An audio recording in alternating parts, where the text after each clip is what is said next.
Are you sitting comfortably? Then we'll begin.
'Hello, how do you do? We are the boys in white and blue, and we're back with another episode of There's Still Time, the AFTN Soccer Show, broadcasting on CITR Radio on 101.9 FM.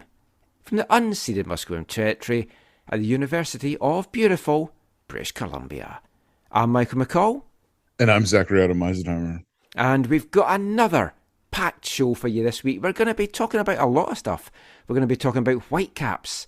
2 games under the belt this week. We won't delve too much into the Champions League game, but we'll look ahead in that competition. We'll look at their latest MLS match as well. We'll talk a little Vancouver FC, a little Canadian Premier League, a little bit of Canadian national teams, and some fun stuff that's come out this week concerning the 2026 World Cup. Busy show, lots to cover, and how's your week been, Zach? It's been busy for me from a football point of view, and the coming week's going to be even busier, but we got to connect briefly on Saturday out in Langley. That was a fun day out. We'll touch a little bit on it in part 3, but beautiful weather out in Langley for that Vancouver FC, Valor FC friendly. Yeah, a wise individual said that, weather like that, where it's warm but not crazy hot, as many matches as they can have like that are going to be really, really great for the season. Oh yeah, for the crowd. As I did point out when we were talking about the stadium before, having commentated up there for a whole day, as that sun moves around, at some point it's right in your face, which for the broadcast and the TV cameras, hopefully the cameras are going to be on the other side, because it was not good for the nationals that we were doing up there, and the camera had real trouble focusing and picking up the ball. Yeah, I'm pretty sure that the cameras are going to be on the west end, where the west main stand is, pointing towards the east. Right. That would be good then, because that'll negate that. Yeah. So where we were yesterday, it would be like they'd be on that fence side, pointing at the benches. They'd be pointing at us. Yeah. Yeah, which of course all cameras should, especially CCTV ones. Especially because I have a face for radio. Well, I mean, you have been caught on camera at football grounds in the past for various things, but let's move swiftly on from that. Oh, so much football coming up.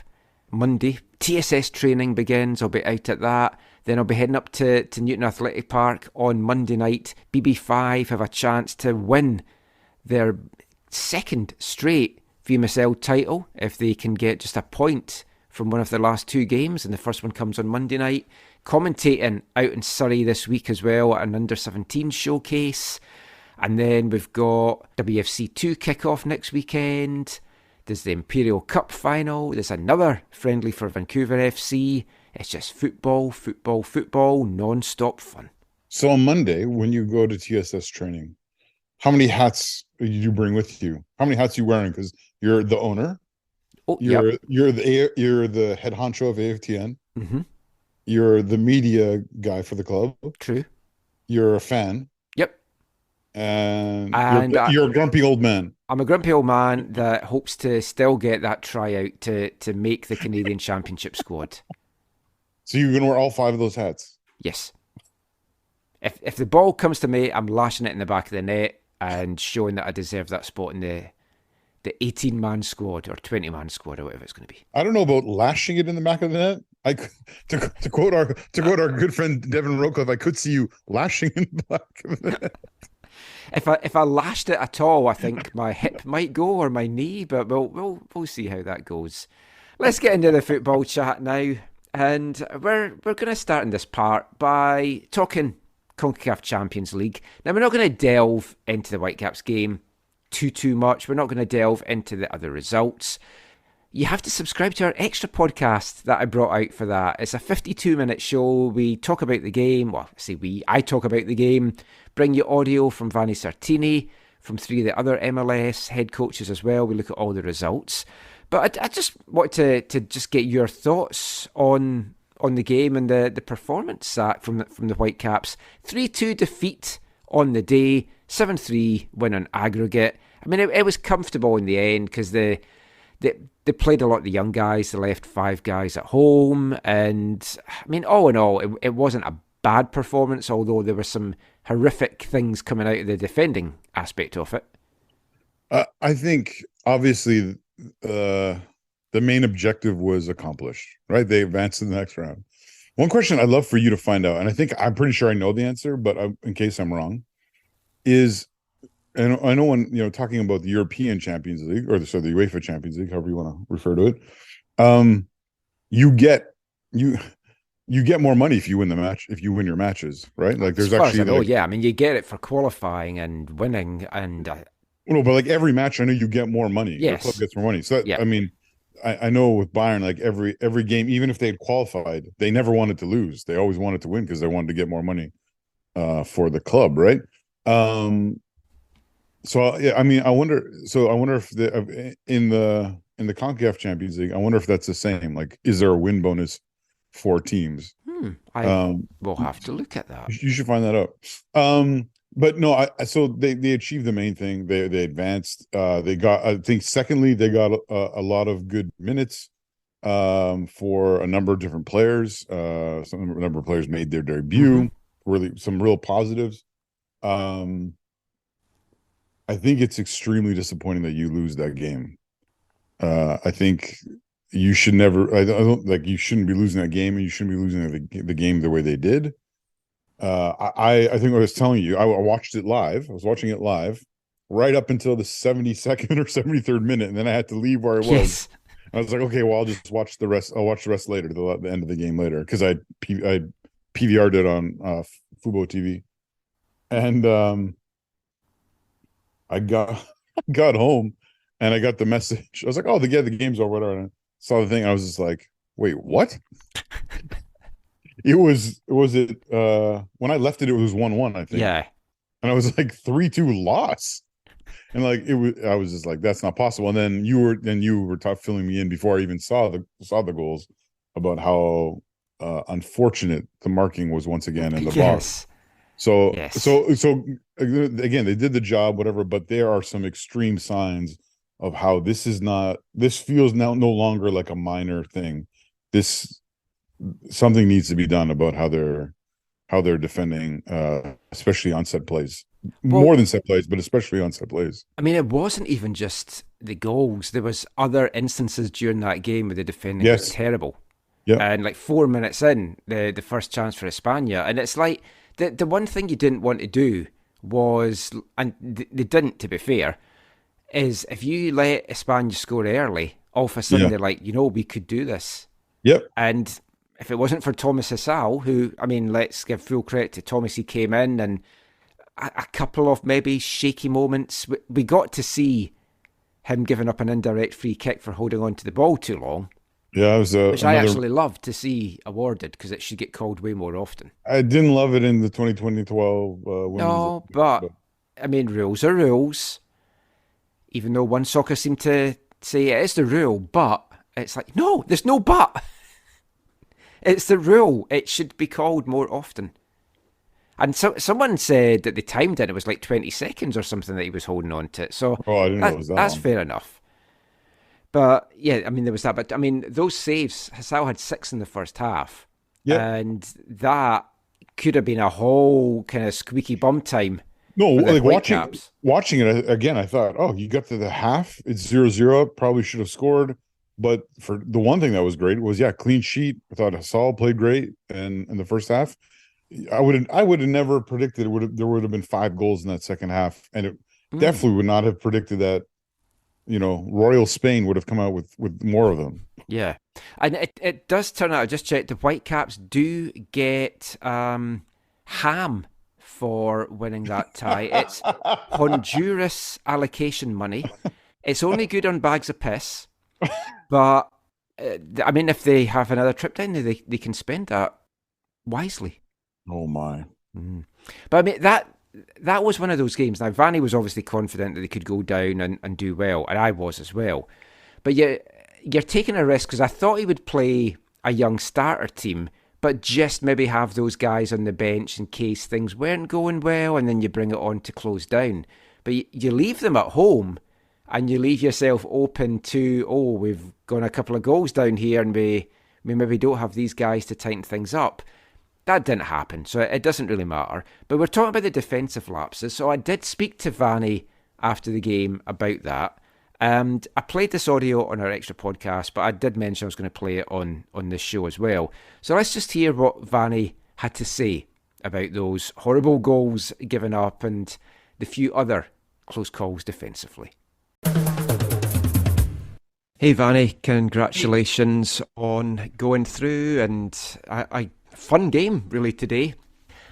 You know it wouldn't be me if I wasn't going to ask you about the defence and the marking, so you touched on it there, but 2 of the goals, free headers again in the box. There's another couple of free headers as well that produced good saves from Thomas Hasal.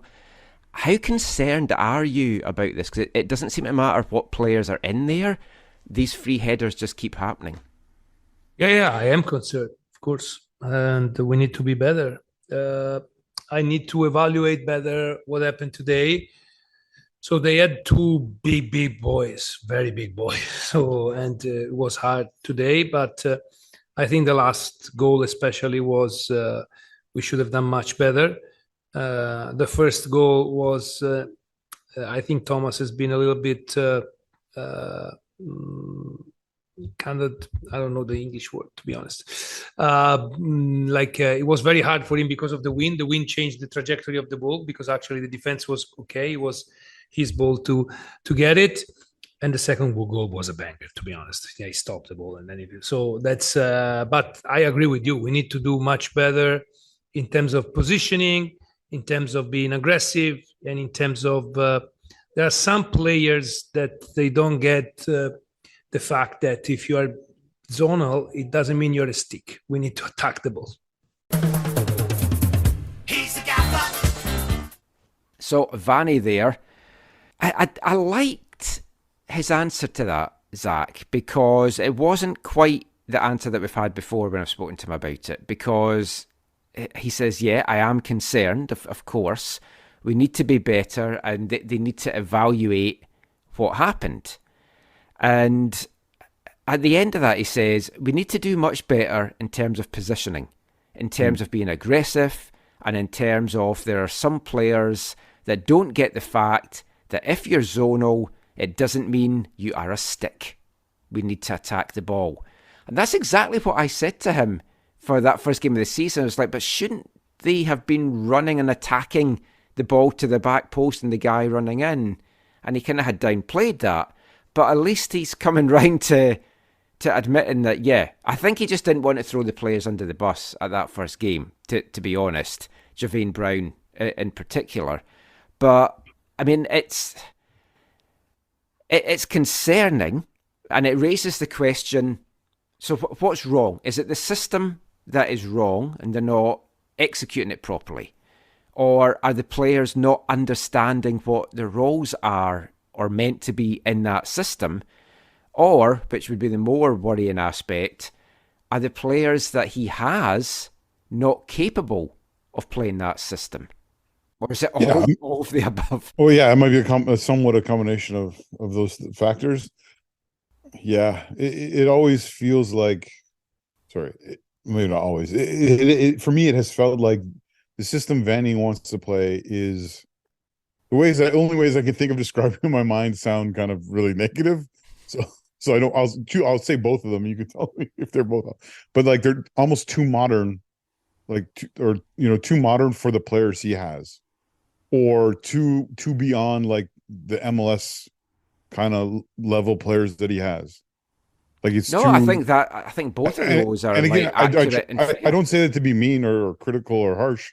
I just feel like Vanni and his training, his studying of the game is wanting to implement ideas that are bigger ideas from the global game that these players aren't ready for or not capable of, and he continues to try and force it because he thinks that's best, which of course everyone has their way of doing things and they think it's the best way. That's why they do them. But it feels like this is not.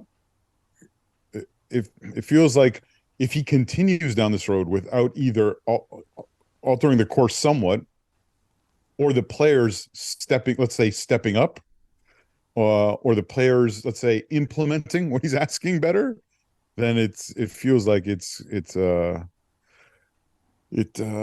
leads down a path that Vanni doesn't want to go. I mean, I mentioned to you during the week that on our East Fife podcast, I'd spoken to the East Fife manager and asked him the question about zonal marking or man marking, and he said that he prefers man marking because there's more accountability. You kind of said, well, it seems an old-fashioned kind of view, and yeah, it is. But sometimes with the players that you've got, which obviously at fourth-tier Scottish football, trying to get some of them to play zonal marking, they have enough trouble remembering their name. Never mind anything else. But well, like for example, let me ask you this: from the games you watch in the VMSL, right, which is local high level men's football and women's football. Right, there's the MWSL, which is the women's one. Yeah. So, do you see a lot of zonal marking happening in those games? No. Okay. I asked that honestly interested. Is any coach at that level trying to implement? Because I mean, I don't know if this is maybe not when it started, but the first coach I remember who talking about it lots and using it lots and then having to defend it a fair amount when it didn't work was Rafa Benitez at Liverpool. That's the first time I remember being like, okay, this marking is different, and him talking about it being zonal. And then when they would screw it up, or someone would, do some of the things we've seen done to the Whitecaps this year about, creating movement on short corners or second phases of free kicks or whatever, shifting people around and then, finding the space to run into, he would have to defend his decision to do it or whatever. And I mean, I think a lot of it could come down to football IQ. Yes. It's something we've talked about before over the years with many players. It's like sometimes, and like this is a bugbear of Steve's that he's mentioned a lot, sometimes you can send players on the pitch with too much information. And then if things haven't been going well, they're kind of like mulling things over, and then the ball's coming across and like, should I stand here? Should I do that? And that goes into, like Vanni's saying, it doesn't mean they have to stand like a stick. To me, that comes across that the players are confused. They don't know what to do or how they should react. And if they come out of the zone, are they going to get bollocked for it? If they stay in the zone, are they going to get bollocked for it? So they kind of end up just standing there, and then they don't do either, and then the opposition score. It is Steve's bugbear. I don't know. I mean, I think it was better, and in the next part, we'll talk about the Galaxy game, but I think it was better on Saturday. There wasn't as glaring mistakes as in that one. But I mean, we've got to be honest as well, Real España were not a very good team, and they just made us look terrible defensively. That's what should be concerning. Speaking of the LA game, without talking about the LA game, I text you this because I heard it. I was watching the Apple TV Plus broadcast, and I heard them say, and I didn't hear the beginning, and I didn't go back, but I heard them say, "Oh, they're working on their zonal marking in training, and they're shifting to." What did I say? Shifting to pick up the two biggest threats of the opposition, and I wasn't sure, because it's the. I was thinking about it. It has to have been the Whitecaps they were talking about.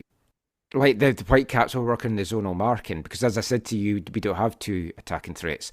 But I think that was that the Whitecaps have been working more on the zonal side of things.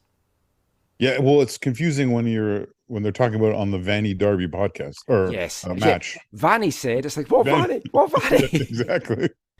Yeah, I don't know. But I mean, we'll get to the LA game very soon. Just to finish up the Champions League talk, we now know it's LAFC in the quarterfinals, and the Whitecaps should have been at home in the second leg again, but they've had to switch it around, and they're at home in the first leg because of stadium availability, and both clubs agreed to that. It is very irritating in the one respect, but again, I quite like the fact that we are away in the second leg of this. I'll explain why.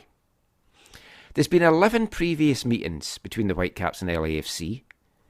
Both teams have won 4 of them, and there's been 3 draws. So we are level with LAFC in games played. Now, if you ask people if you felt that, they'd be like, what? No. LAFC hammer us. Yeah, the 6-0.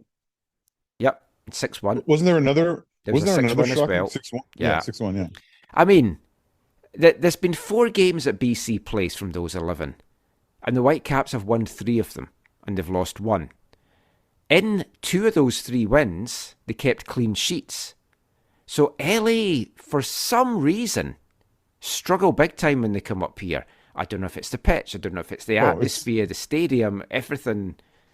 Their former coach Bob Badley would tell you it's the partly due to the pitch, and partly due because actually at least one of those times, I remember they rotated, at least maybe not holistically, but significantly. Partly because either because of the pitch or because of the other matches they had around it.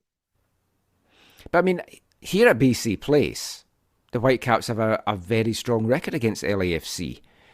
The ideal scenario is the Whitecaps win this first leg and keep LAFC from getting an away goal. So even if it's 1-0, you're then going into LA in that second leg knowing if you can just get an early away goal, all of a sudden the pressure is on LAFC. And that's why I think this might work in their favour. Now, what might go against that is the Whitecaps have never won in LA and they've been outscored 20-7. But they've only not scored in 1 of those 6 games. So they can score down there. And the gap's been getting closed. Yeah, but they scored in a 6-1. What was it? But they've drawn 2 of the last 3 games down there. Oh, that's right. So they have kind of narrowed that gap. So I think this is a winnable tie. We'll just have to see if my optimistic way... I mean, I did have the Whitecaps finishing 4th, so my Optimism Unions card has been renewed for this season. But, I mean, they've got a chance, and I do genuinely think being away in that second leg could work in their favour, only if they can keep LAFC off the score sheet at BC Place in the first leg. Aside from the one at Salt Lake, where were these other games played? So there was 1 at Salt Lake, 4 at BC Place, and 6 at LAFC. 6 at LAFC. Oh, right, because they have uneven schedules in the past, right? Yeah. Okay. So that's just how that worked out. But yeah, looking forward to that already. We got the taste of the Whitecaps playing another LA club at the weekend, and we'll be back chatting about that after this. Hi, I'm Simon Betcher, and you're listening to the AFTN Soccer Show.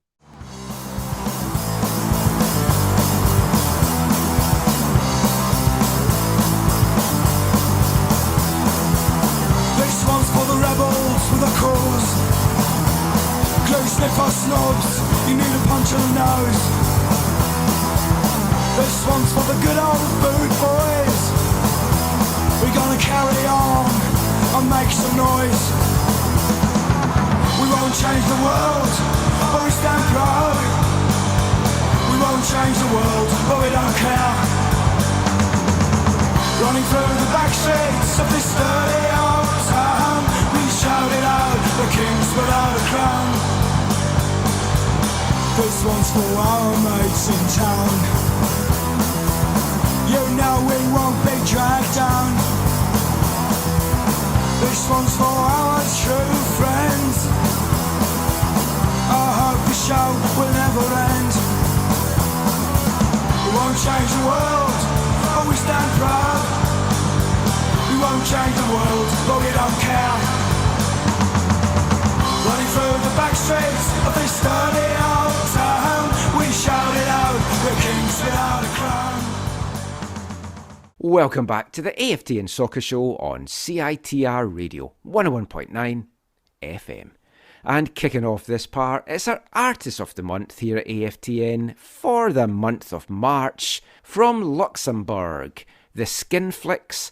That is a song from their 2022 compilation album Cream of the Cropped, and that was Kings Without a Crown.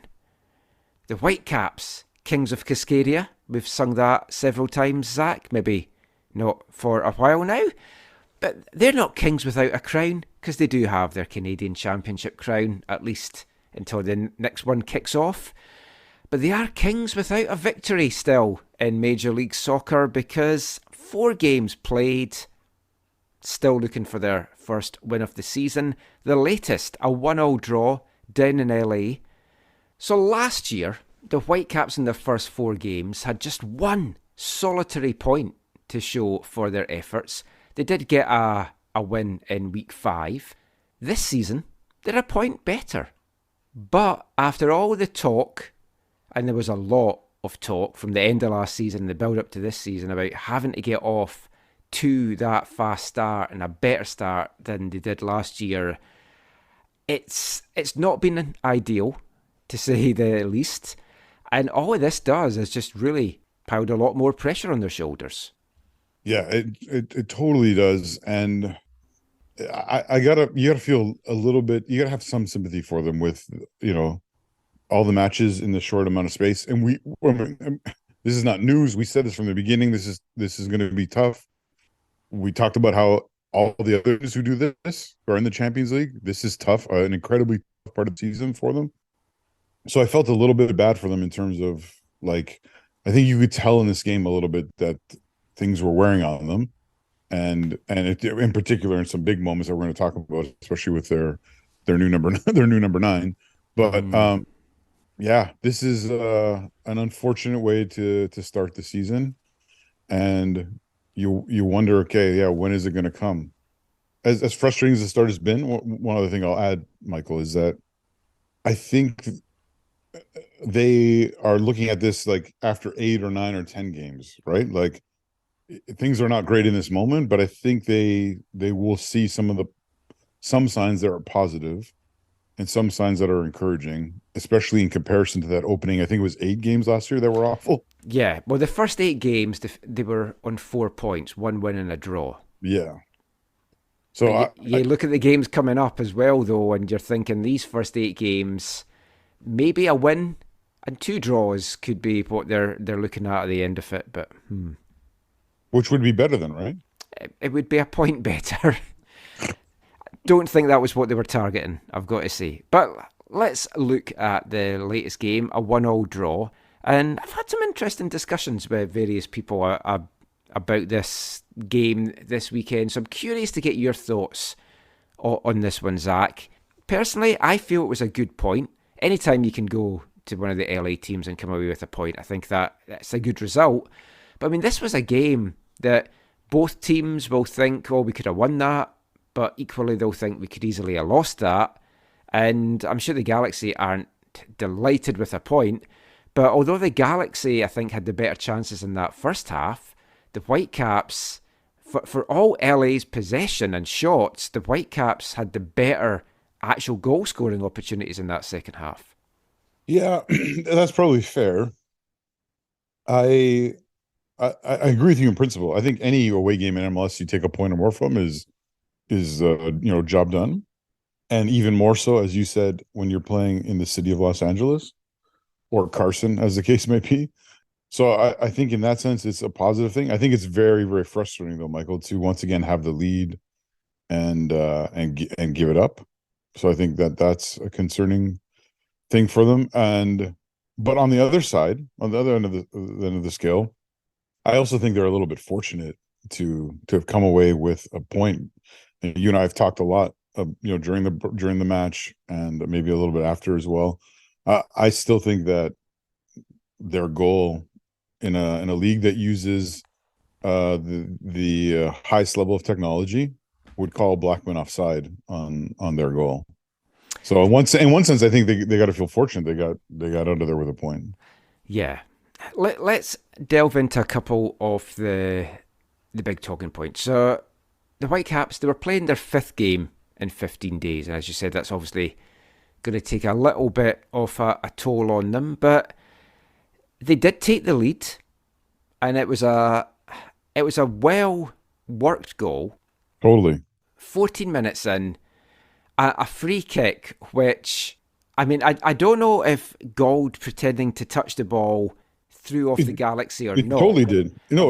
It totally did, dude. I just, the reason that I'm saying I don't know if it did is it's like, how can you fall for that in this day and age? Something like that. But I might be wrong, but the way I remember it is as he goes to do that. And again, I think they were doing that in the same way that teams have been trying to, catch them out with how they're taking free kicks. Which they have. Yeah. So I think it was a little bit along those. And I might be wrong, but the way I remember it happening is as Gold does that, their further back center backs start to move up. Mm-hmm. And so they wanted to have a higher line.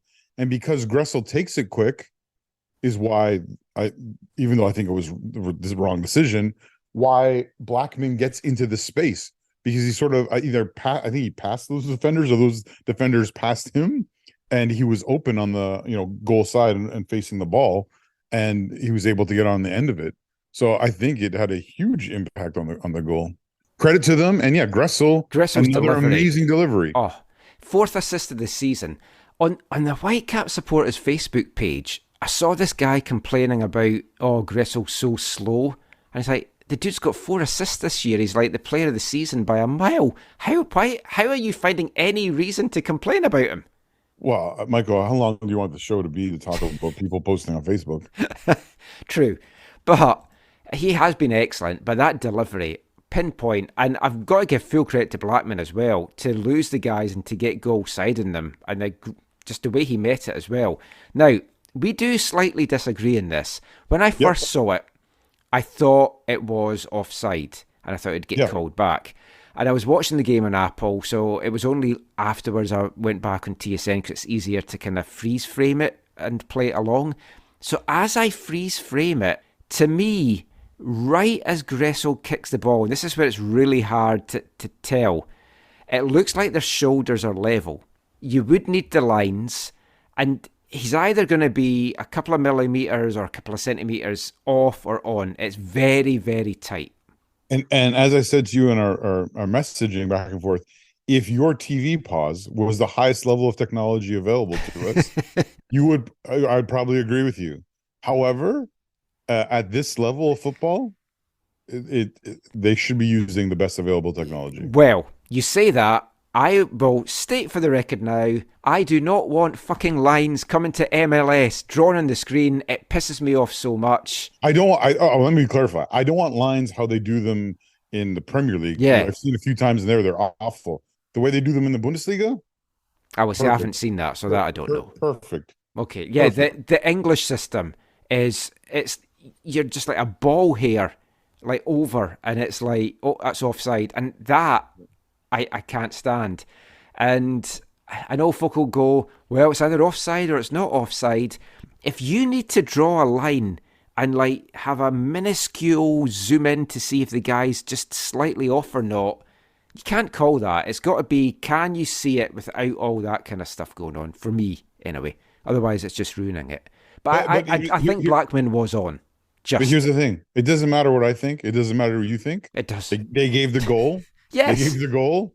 And and they got a point. Yeah, true. So let's just take it and say, well done. The Whitecaps lead, though, was nearly very short-lived. Oh, yeah. And I'm curious for your thoughts on this one. Yohei Takaoka produced a double save 2 minutes after the goal to keep the lead intact. And very possibly it'll be our AFTN save of the year. And I've watched it back, And what I thought was a fantastic double save to begin with, I now think was an absolutely fantastic second recovery save, but maybe a bit of a poor effort on the first one, just because he didn't have a strong enough arm to push it out of the danger zone, and that's why he then had to recover to get it. Now, I might be doing harsh here, as Paul Dolan did mention, saying I don't know anything about goalkeeping on the post-game radio show that we did. Yeah. So yeah, you're talking about where he made the save and he had to leap back behind him, right? Yeah. So the leap back off the line, fantastic recovery, acrobatic. Great reaction. But the first save, I think he could have done better on and not got a stronger arm to it and not allowed it to go back in the first place. I mean, if you want to get real critical, what you're saying is valid. Yeah. I think I could hear Marius Rovda saying the same thing, but ultimately he kept it out. So, yeah. Maybe I'm just being super harsh. I don't know. No, you're being critical, and that's part of what you do. But I mean, the bottom line is the worst thing that's going to happen is going to take away his AFTN save of the year. Well, for the second one, I think he's still got that off the goal line was just tremendous. So I think he's in the lead so far. Although Thomas Sasal had a couple of good ones against Hispania. Yes. Talking of Takaoka. Wait. You haven't even gone to Callum Irving from Saturday.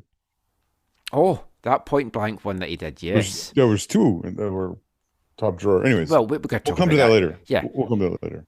Oh, I have always just given the save of the year to Whitecaps. Are we going to have to relook at this now?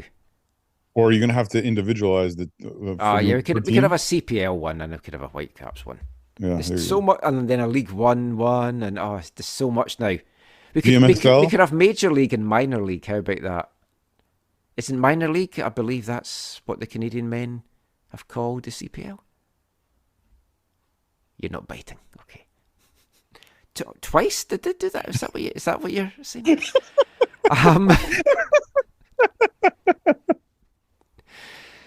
Talking of Takaoka. Oh, how do you think he's been? Because are we talking about this before we talk about the goal against? Because I think this was the thing that annoyed Doley, because I said, well, he's been good for one or two mistakes a game, which Doley didn't agree with. But I think he has. But I mean, maybe Doley's being gracious or generous. I'm not sure which, but yeah, he is. He's made some great saves. Don't get me wrong, but I mean, the LA goal is Let's talk about that then. Shambolic. So how? Yeah, I have no problem with you saying he wasn't good based on that goal alone.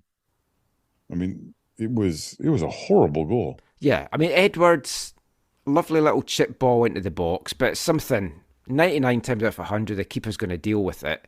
Yeah. It somehow just wriggles free and it falls at the worst possible place at the feet of Kelvin Leardam.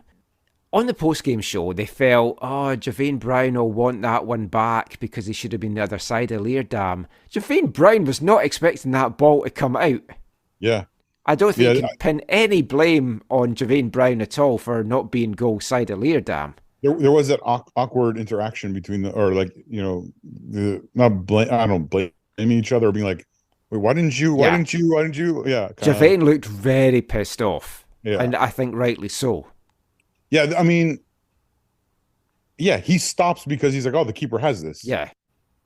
So it's hard to feel like he was wrong. Yeah. On that one, it was a horror goal. Like when we're having, like, if we have a cock up of the year, we always have miss of the year. We haven't done like cock up of the year. I mean, right now that is right up there. But if we're talking about goalkeepers as well, just before that, there was the goalkeeping change for LA when Edwards crashes into Jonathan Bond and then Klinsmann Jr. has to come on. And I don't know what Edwards was getting in Dahome's face for, because Christian Dahome did nothing wrong in that.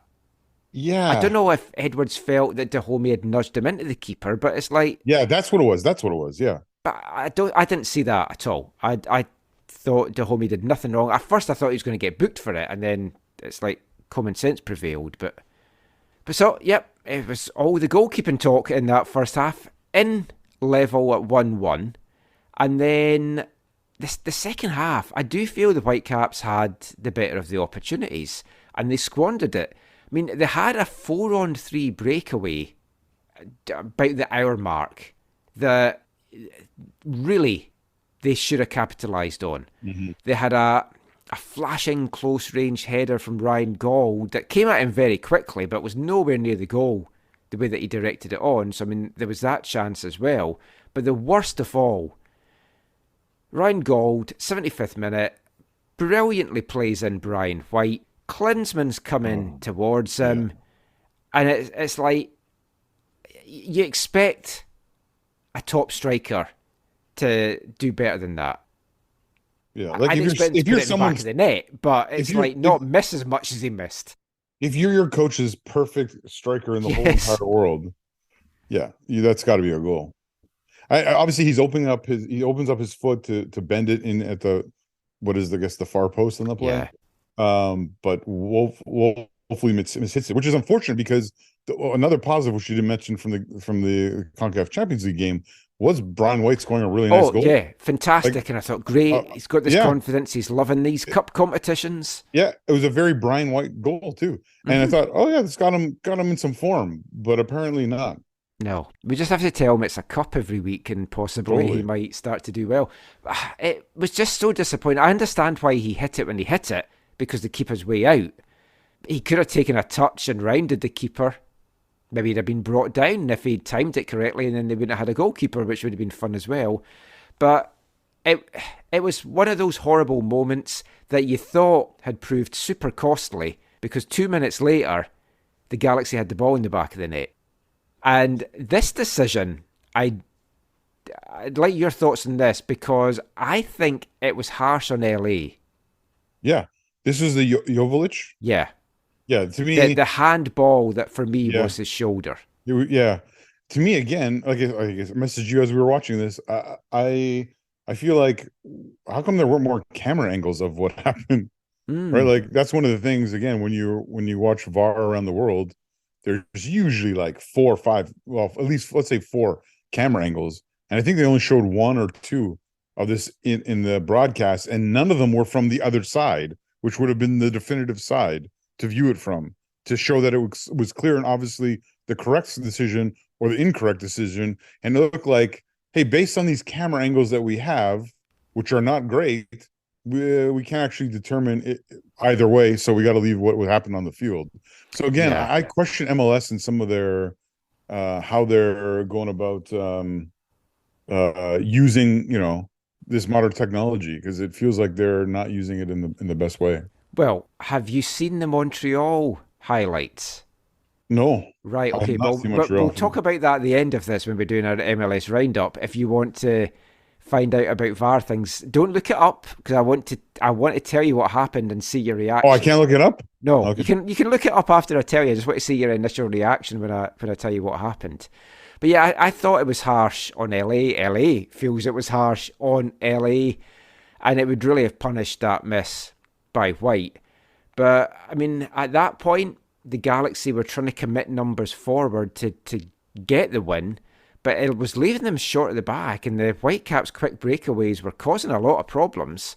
Javane Brown then had a deflected shot in from the right, crashed off the far post, and then the last chance, it was nearly an own goal. Caceres, a Brown long throw. Caceres rises to meet it. It's going towards the goal, and a scrambling Klinsmann just tips the ball away.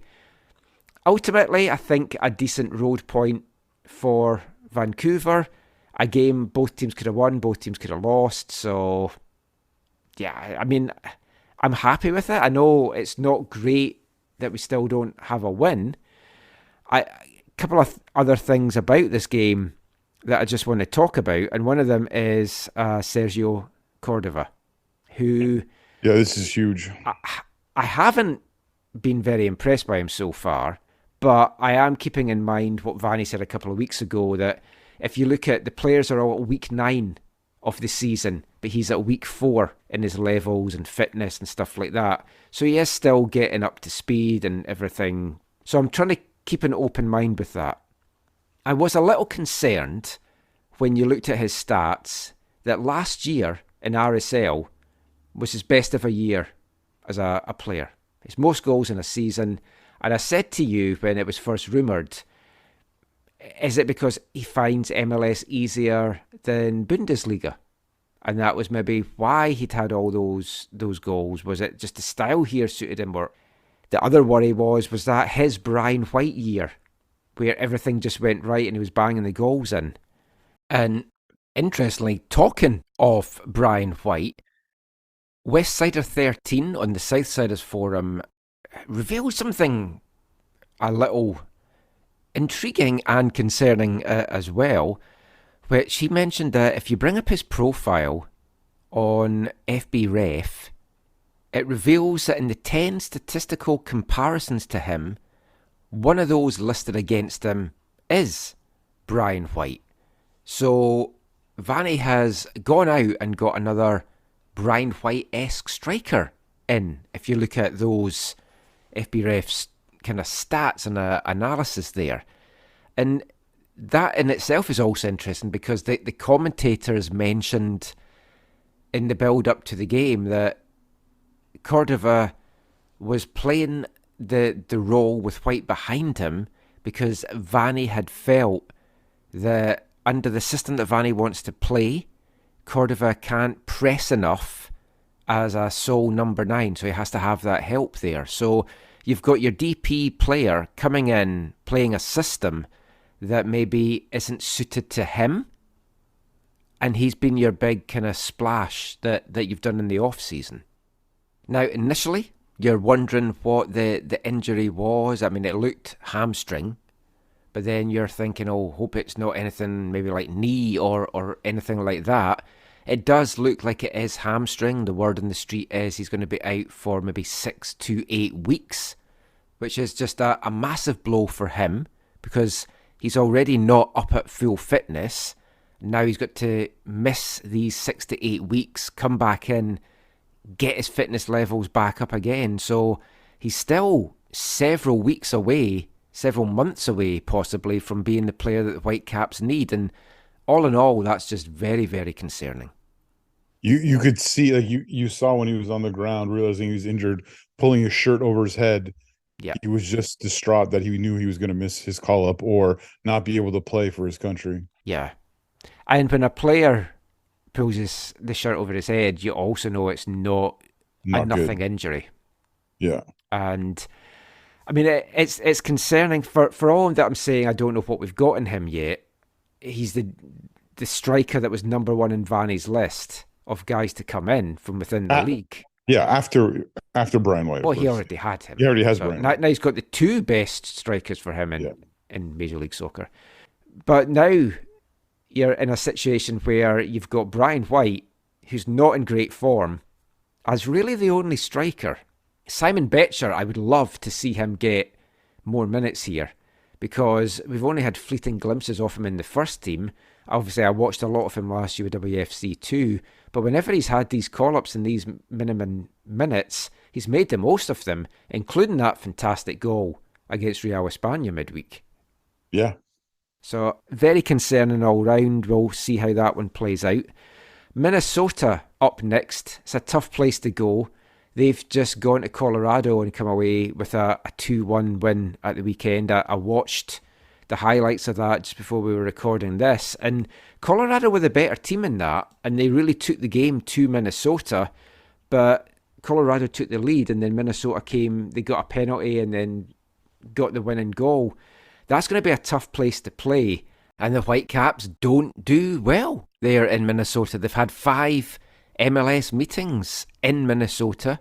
They drew the first one 2-2 in 2017. Since then, they've lost 3 and drawn 1 of the next 4, and they haven't managed to score a goal.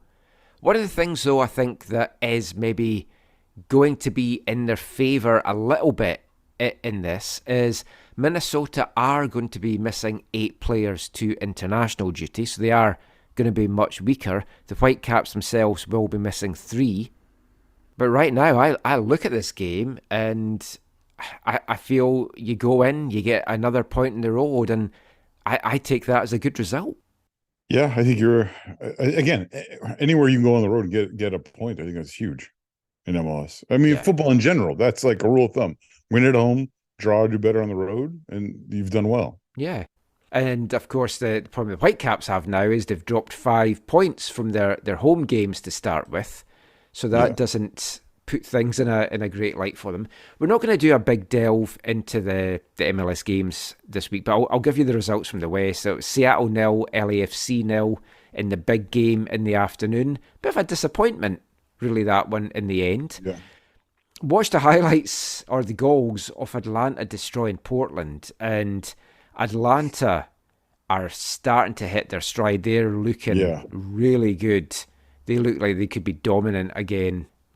Maybe even as dominant as their MLS Cup winning year, but they are looking very good. And Portland, not looking all that hot, I've got to say. St. Louis keeps rolling, man. Yeah. Let's go with that. 3-0 to St. Louis. I watched the highlights of that. Fully deserved. San Jose didn't even give them a goal with a bad back pass either. No. And like Klaus is... Do you see his goal? Yeah. Do you see his goal? Yeah. I mean, again, that's he had the look-away pass, yeah, which wasn't good because it went to a San Jose player. But then they didn't handle it very well, and he got it back. Yeah. I guess that was sort of maybe the gift moment for them. Yeah. Oh, yeah, you could say that because they really did not handle that well. No. But yeah, that was a good win for St. Louis, setting a record as the first expansion team now to win their first 4 games, and only the 5th team in MLS history since they got rid of shootouts to win at least 4 games to start a season off. And when you looked at some of the way that they were building their squad, and it's like, oh, I'm not sure about that. They clearly know what they were doing because, that was good. It was Dallas 2, Sporting Kansas City 1. So Kansas City got their first goal of the season, but lost to Dallas. And Houston 2, Austin 0. Who would have saw that coming? Yeah, Austin really just have not found that form. And I thought they were going to be really strong again because I liked the additions that they'd made in the off-season. And I had them possibly finishing second again, but definitely top 3 for me, depending on how Seattle had done. But you have to beat Houston to be top 3. Yeah, well, Houston's in the playoff places just now. If we look at the West, St. Louis out on top, 12 points, 100% record from their 4 games played. They've got a 5-point lead over 4 teams now that's on 7 points. LAFC, Seattle, Dallas and Minnesota. Austin, San Jose are on 6. Salt Lake and Houston on 3 in the final 2 playoff spots. Portland's on 3, Vancouver's on 2, Galaxy's on 2, Kansas City's on 2, and Colorado, bottom of the pile, on 1. 4 teams still looking for their first victories of the season in the West. The Whitecaps, the Galaxy, Kansas City and Colorado. And 3 teams still undefeated in the West, which is St. Louis, LAFC and Minnesota. So, interesting stuff so far. The good thing from a Whitecaps point of view is with 9 teams going in and everyone beating everyone else just now, they've still got a lot of time to turn this around. So it isn't panic stations. Yeah. But they do have to start getting some wins on the board soon. Oh yeah, they need to go on a run. But again, the other to not put too much on them. I think you got to look at it after 8 games. I think 8 games is the first measuring stick. And I think Axel's probably thinking the same. We said we need to be better. Are we going to be better? And all jokes aside, I don't know if 5 points is good enough for them, as opposed to last year's 4, or if they have a metric in mind, a point metric in mind that, is definitive for them in terms of, being better, good enough or further ahead than last year. But yeah, I mean, Vanni will be feeling the pressure because, again, like if we're talking about point metrics and stuff, you don't know what Axel maybe has in his mind as, okay, this is acceptable that for us to be at. And if we haven't got that, if we've gone out of the Champions League, what are we going to do about the coaching situation? Because if you look at the next 4 games just that are coming up on league duty, you're away at Minnesota. That's going to be hard to play. The one win that I think they could possibly get, although you could argue maybe 2, like Montreal coming to town on April Fool's Day. Let's hope it's not us that are made to be the fools that day. Montreal maybe starting to hit a little bit of form, but you'd fancy the Whitecaps at home in that one. But the next 2 league games, they're at home to Portland, which again, Cascadia games, you just don't know how they're going to go. And then they're away to Austin. So they're tough games. Minnesota, Montreal, Portland, Austin is your next 4. Yeah. So, pretty key games, you're right. I mean, the 2 home, Montreal and Portland, if this team is going to do anything, you've got to say they're winnable games. They need 6 points from that. And then if they can pick anything up on the road in Minnesota, that would be excellent. And if they can pick anything up in Austin, because Austin aren't in great form right now, then that would be a bit of an added bonus as well. So, I don't know. We'll see how that goes. So I've watched Toronto's goals. Tell me what I missed in Montreal. Right. Well, Toronto was a 2-0 win, so they got their first win of the season. Yeah. And Montreal got their first win of the season. Was the goal credited to Osorio? Yeah. Or was it an own goal? It's been given to also the first one, and then Mark Anthony Kay for Great the to second see the one. Canadian boys scored on the week they get called up. Yeah. Happy for them. Right, Montreal. So they came away on the end of a good victory, a tough victory over Philadelphia Union that's been playing so well this season. Is it the Champions League curse? And so many games you could say that they lost this one. So this was a very interesting game. Montreal took the lead 3 minutes in from the spot, Romel Kyoto. And then minute into the second half, or seconds into the second half, Philadelphia tied it up through Ura, and then Ura got a second on the hour mark before Carranza got sent off for Philadelphia in the 69th minute. But Montreal pushed, but Philly were holding on. And then this is the big talking point. The 90th minute, Montreal get an equaliser, off puts it in the back of the net. He heads it home after a little bit of a scramble. The ball comes to Chinoso Ofor, heads it in. They're celebrating. The referee is called over for a video review. Referee watches it.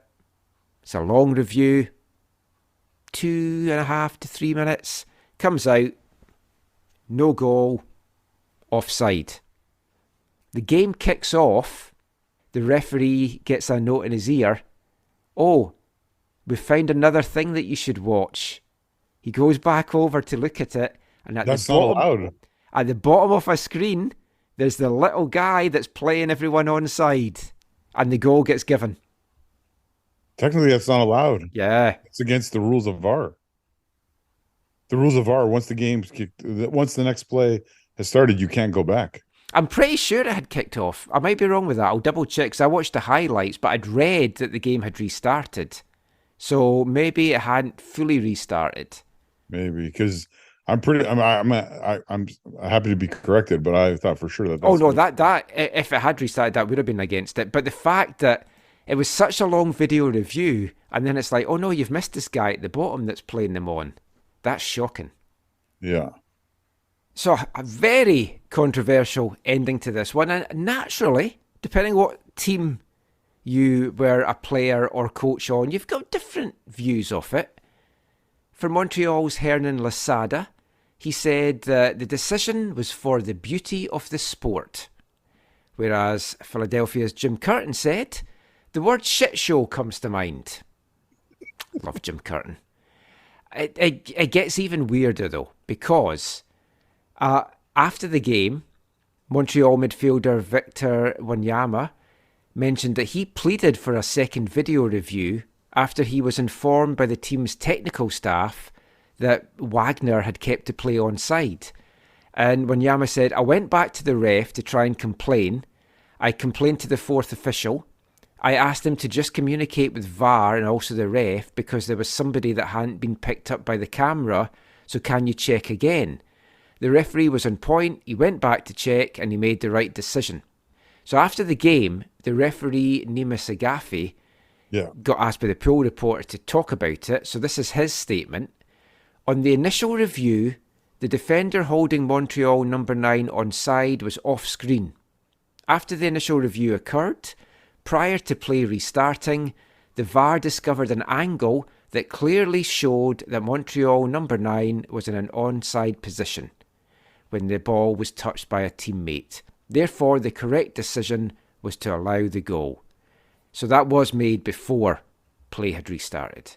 Oh, okay. If it's made before play has restarted, that's fine. But this is seriously an issue. Like, they should do some kind of evaluation of where are the cameras in the stadiums and what are they using? Because, like we talked about with Vancouver versus the Galaxy, I think that if you're a Galaxy fan, I think that if you have a different camera angle that's from behind the goal, there's no chance that gets, I think that there's a chance that goal gets called back on clear and obvious evidence that it hit him in the chest or shoulder as opposed to the arm. Yeah, crazy stuff. And it's not a good look for VAR, got to say that. Yeah. So a bit of controversy there. And then they got the winner. It had been 4 minutes of time added on, but because of everything that took so long, the winning goal came 8 minutes into stoppage time with Kyoto. Sent the Montreal fans jubilant. The girl was tugging the bell end really fast. She was so excited. Oh, it was great. So that's both the Canadian teams now got their first wins of the season. That was a slow one to sink into you. They've got off the marks. It's just the Whitecaps now letting the sides down. So hopefully they will get that first win of this season soon. That is our MLS and Whitecaps wrap up. We're going to be turning our attention to Canadian Premier League in the next part, and we'll be back with that after this. Hey, I'm Julian Gressel, and you're listening to the AFTN Soccer Show.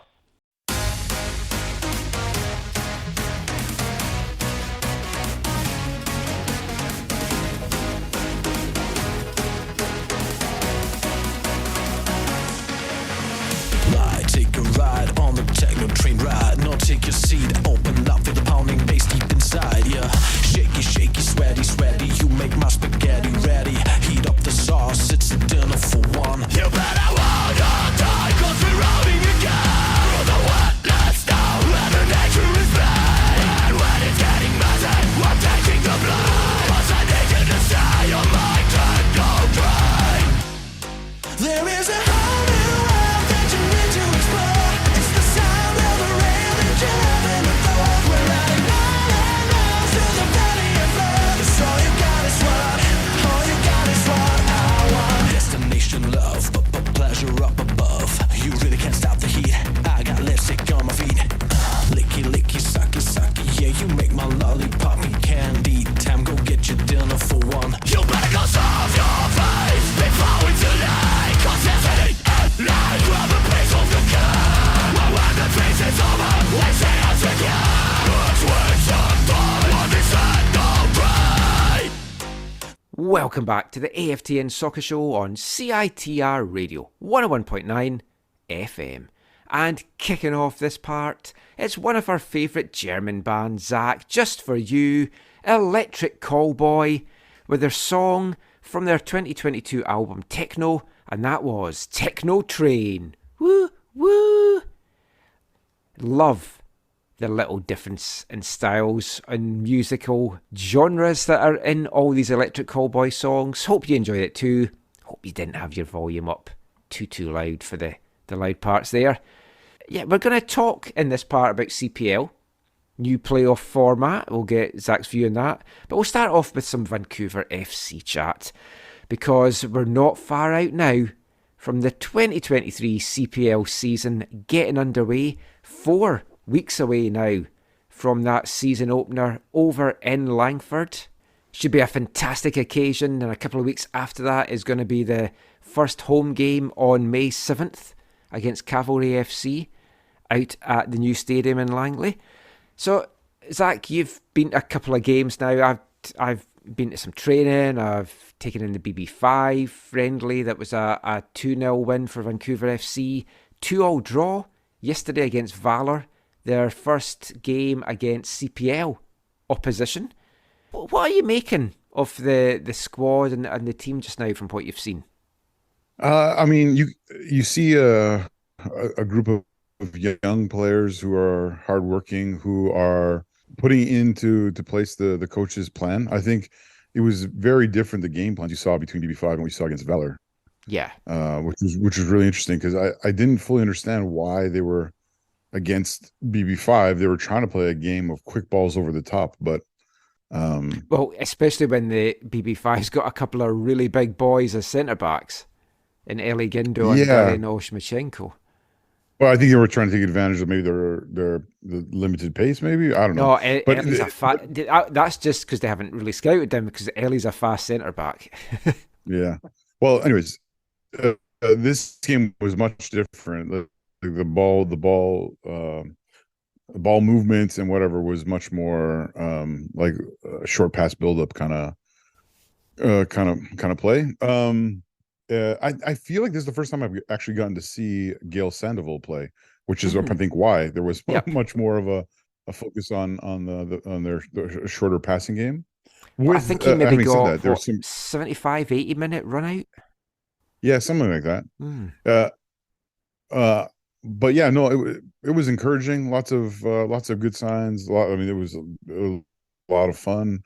Like I said earlier, it was a absolutely beautiful day. It's the kind of day that I think if they can get any of their games on or if they can get as many as possible games with weather like that, I think they'll be over the moon. Oh yeah, because it was sunny, it wasn't crazy hot, and it was just beautiful skies. You could see the mountains over the ice hockey rink. No, it was, I don't know, it was really great.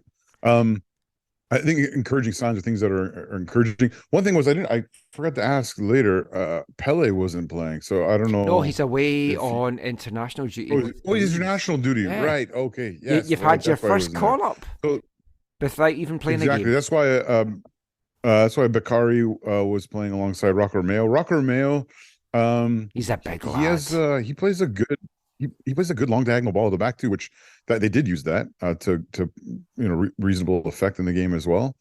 But yeah, he is a big lad. He scored the opening goal, right? Yes, he did. Yeah, I think he scored one of the other games I went to too. Yeah, and Shane Hundle got the second one. Yes. Yeah. So yeah, just some and the first one was were both of them were second phases of set plays. Like the Rocco Romeo definitely was the second phase of a set play.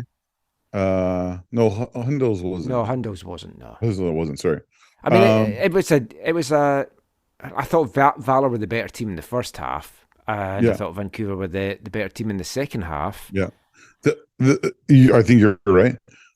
I think one of the things about overall in the 3 games I've seen them play, Michael, is, and who knows how many changes there will be or whatever, and Pele being away for this time or whatever. But I'm encouraged by the back line.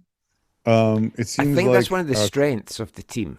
Yeah, like Callum Irving at the back, I thought made 2 absolutely outstanding saves. We were talking about which one was better. There was the one where the guy was in alone, 1-on-1, where he got down quickly to his right hand side, and the other one shortly thereafter was the free kick save that he just got a fingertip to and put it over the bar, and it looked like it was going to either go in or go in off the bar or go in or hit the bar and cause problems.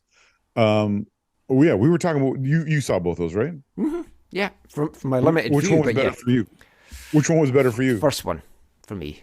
Yeah, for me too. A lot of people are like, "Oh no, the free kick." I was like, "No," because the free kick, you don't really expect a free kick to be that good all the time, but you expect a guy to score when he's in alone like that, like right in front of goal. And the way Callum got down to that, I was just like, "Oh yeah, it's like this is gonna get us points this year." Well, I was just a way to say that. We've spoken before about what a key player he's going to be. He is going to be a guy that gets this team points, and so the back line's looking very solid. Yeah, so you got Romeo seems like a stalwart in front of him, and whether he's playing with Pele or Bakari. I think Bakari might be the guy actually that gets the starts, and then you've got I- Caden. You catered right back, great. And even though I misidentified him for a couple of games, I'm really enjoying Crawford at left back, number 12 as well. I thought he was someone else, I think, from the game against BB5.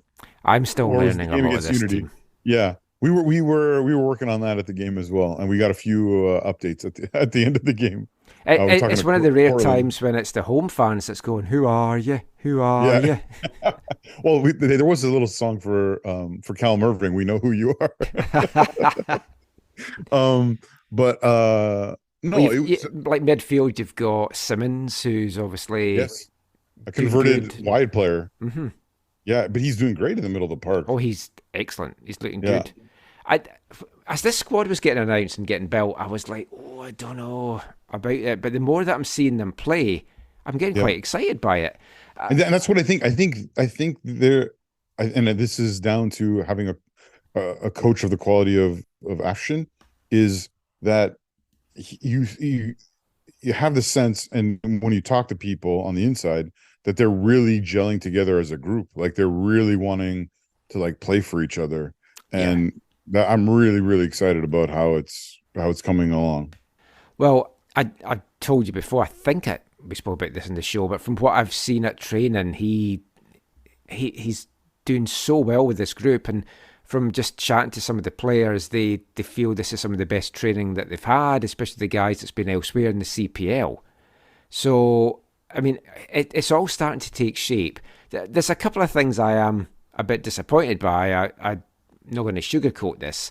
When everything was announced that the team was coming, and when we spoke to Rob, and Rob said this publicly as well, he wanted this to feel like a team for the local community with local players.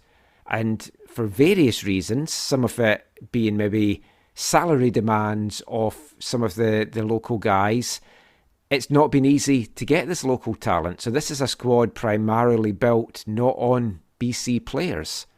And I would have liked a few more in there just for that local connection. So that is a disappointing part of it for me. And I think we talked about it in the last show, right, Michael? I think, yeah, it is exactly what you said, that when you say things publicly like that, it then allows, well, two things. It can allow people like agents to then be like, okay, well, if they want local players, then we know that they want my player who's local. Therefore, I can ask for more or demand more or whatever. You also have what you have commonly throughout the football world. You have players in their agents who feel that they're worth more than what the club would value them at, or what the club feels that they can have, feels that they could spend. Or in the case of a Canadian Premier League side, they have an incredibly small player salary budget that they're working with, right? Yeah, so, and you've got to allow all the money to go to like Camilo Sanfezo. Yeah. Did you see Miner's tweet about that? Yes, I saw that. There's a lot of... we won't go into this because, I mean, we've both heard things behind the scenes that this is not as cut and dried either way as things are getting made out. But... Well, I'll say, I don't know if I said on the last one, but this is what I'll say about the whole Camilo thing. I can't see it happening with Vancouver FC. And I also don't see it happening with the Whitecaps either. No. But I think Camilo wants to come back to Vancouver. I think he would be happy to be in Vancouver.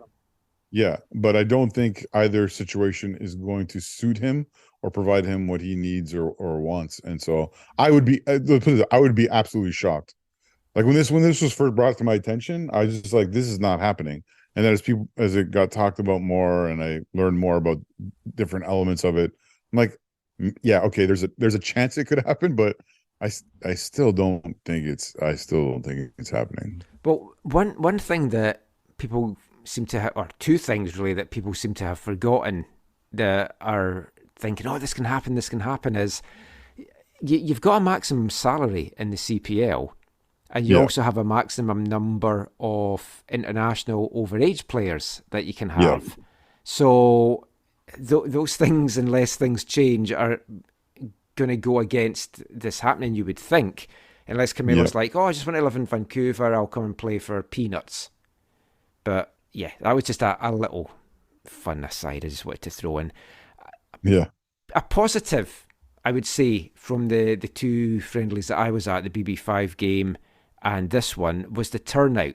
And obviously the good weather yesterday helped. But the BB5 game was a weekday at night, and you had a bright turnout on, was it a Monday night? I think it was a Monday night. It was a Monday night, but remember that night you also had all the kids coming from their training sessions with their parents and hang out, which was great. Because I estimated it about maybe 800 plus. Speaking to some of the Vancouver guys yesterday, they thought it was like 12 to 1,500 were out for it. So what would you say was at the BB5 game? I thought, well, that's what I'm talking about. I thought 800. So they thought 12 to 1,500.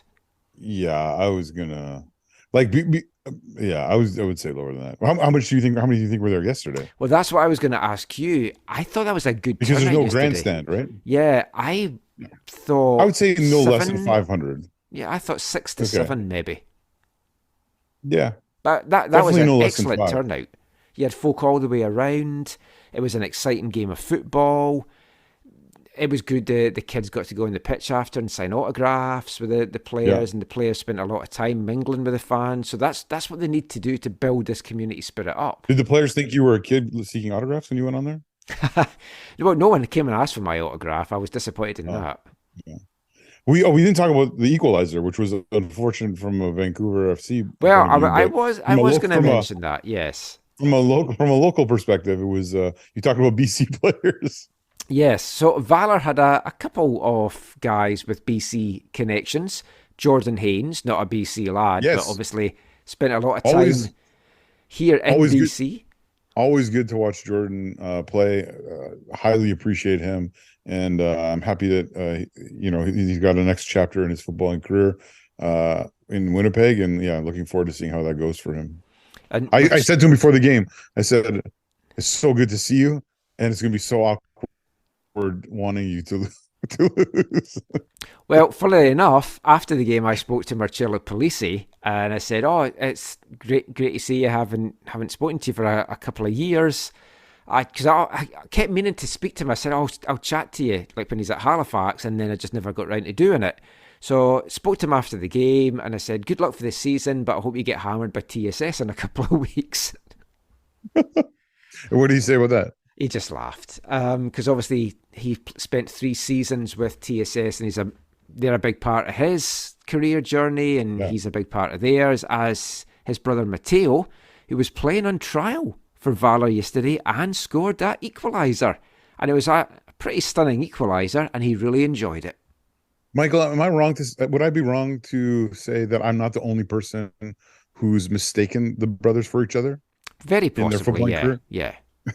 So when he scored, I thought, he's really excited about this goal. Like, why is he so excited? I figured like it's a preseason game, it's an equalizer, whatever. Because I thought it was his brother who has a contract, is in the team or whatever. I didn't realize he was so excited. Partly, I think, because he was on trial and he's looking to get a contract. And he got a 10-minute run out.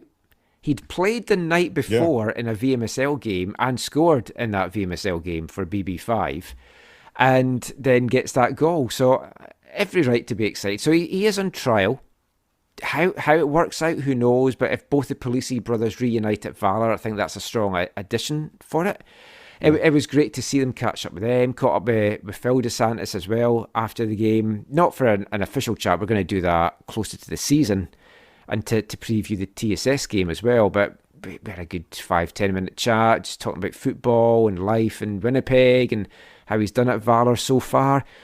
What did you think of Valor, Zach? That was their first proper pre-season game. So they've done training, but that was their first proper match. A lot of people have kind of thought it's going to be a battle between Vancouver and Valor for the wooden spoon this year. But I've liked some of the additions that they've done. To be honest, have they played some local teams or inter-squad or something? They've played inter-squad, and I'd imagine there's probably been some local stuff, but that was their first proper game. Maybe it was just because of some of the players that they lost. Like Brett Levi going down to the USL, and some of the other players who moved on.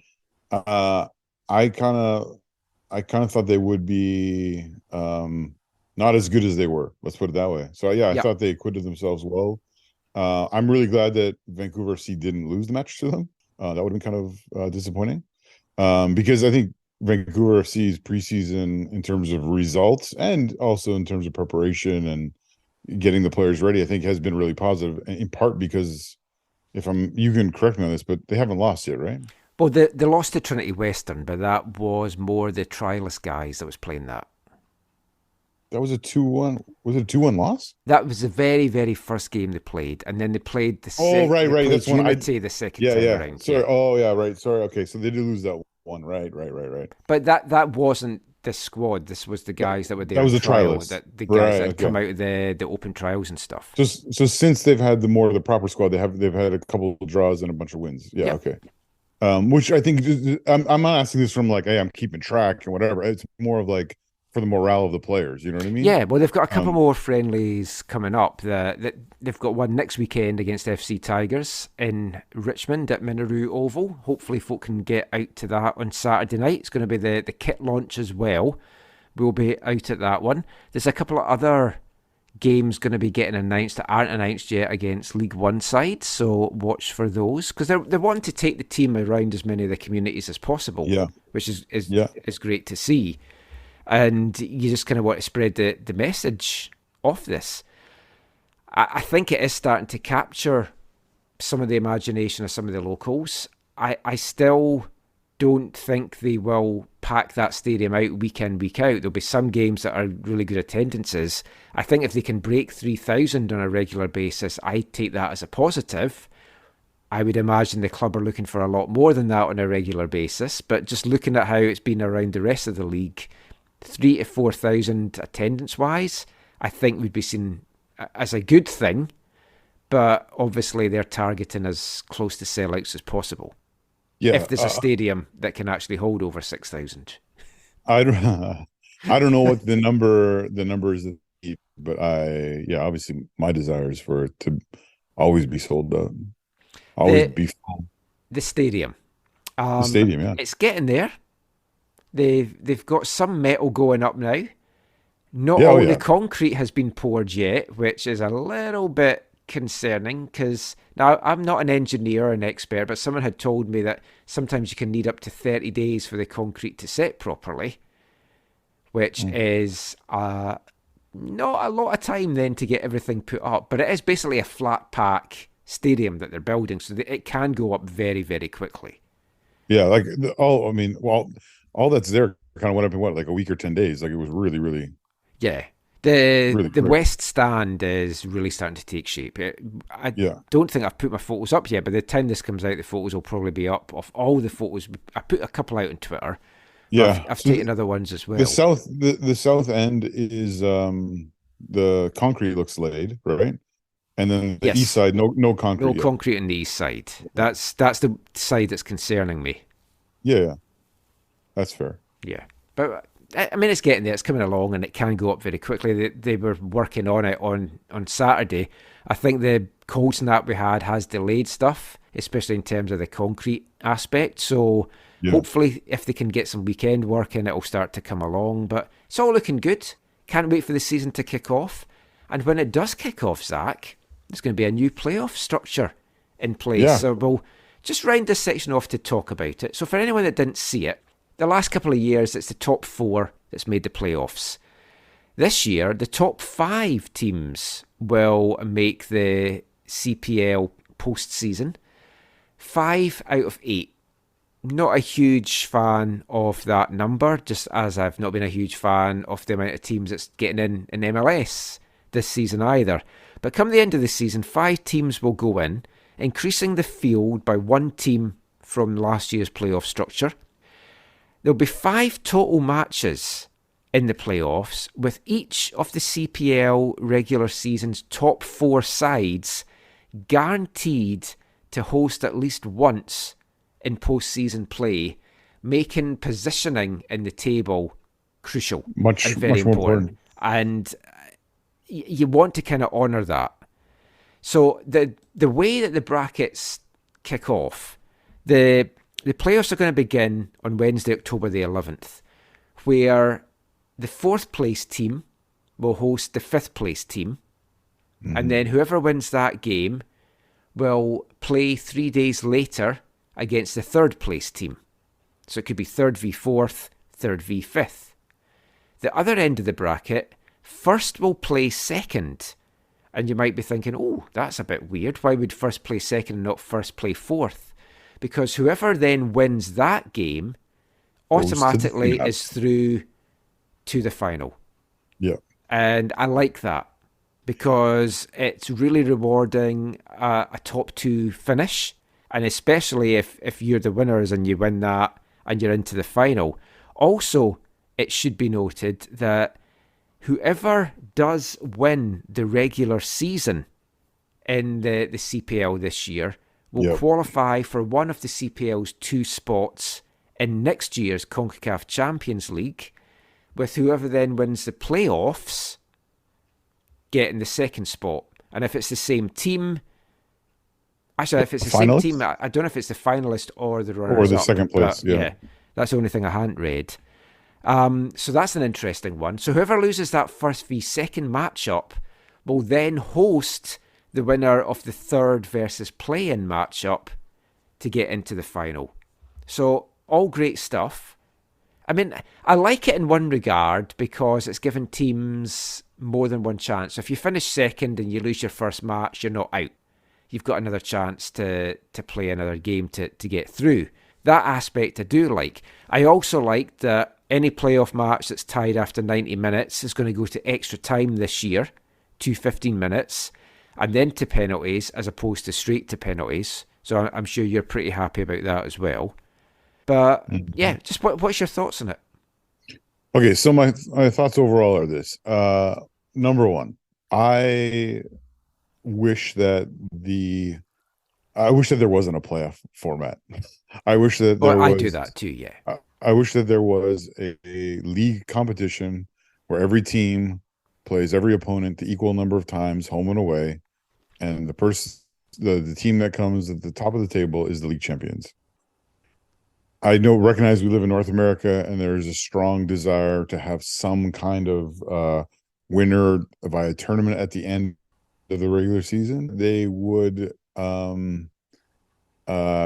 try something different, and they would have a cup competition at the end of the regular season where every team is in it.